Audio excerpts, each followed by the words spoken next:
Answer चाहिए।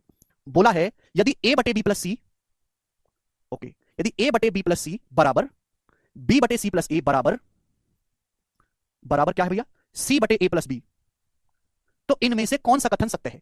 Each fraction is equal to 1 और -1, दो ऑप्शन है, each fraction is equal to half और 1, each fraction is equal to half और -1, चौथा प्रत्येक भिन्न केवल 1/2 के बराबर है। सोचो, तो 90% बच्चे कंसेप्ट जानते हो भी सवाल का आंसर मार्क करेंगे डी ऑप्शन, जो कि गलत है।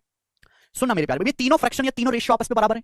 अब हमारे पास एक ही रास्ता है, अगर मैं इन तीनों को ऐड भी कर दूंगा, ऐड भी तो भी बराबर ही रहेगा, अगर मैं इन तीनों को ऐड भी कर दूंगा a plus B plus C, और नीचे मेरे दोस्तों a plus A 2a b और b 2b c और c 2c, twice of a plus b plus C. समझ में आया? आप बोलोगे हाँ जी सर।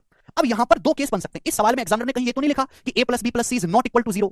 अब यहां पे दो केस बन सकते हैं। पहला केस, अगर a plus B plus C का मान ऐसा सेट किया गया है कि a plus B plus C is not equal to 0, अगर a plus B plus C का मान ऐसा है कि a plus B plus C is not equal to 0, उस केस में भाई a plus B plus C का मान अगर 0 के अलावा कोई वैल्यू है तो ऊपर नीचे से कट जाएगा, तो इस सवाल का जो आंसर आएगा वो कितना आएगा? 1/2 आएगा।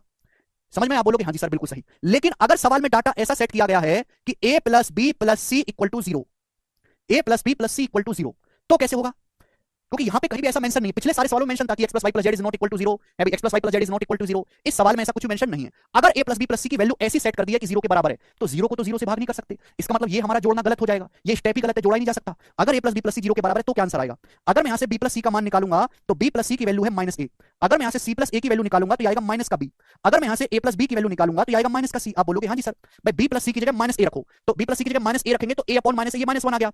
c प्लस सी की जगह -b रखेंगे तो b बटे -b, ये -1 आ गया, और a प्लस b की जगह -c रखेंगे तो c बटे -c, -1 आ गया। तो ये -1 -1 तीनों फ्रैक्शन -1 के बराबर हुई कि नहीं हुई?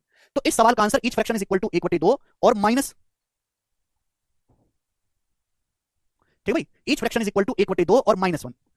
समझ में आया? तो यानी कि सवाल का जो आंसर है वो सी ऑप्शन है, ना कि डी ऑप्शन।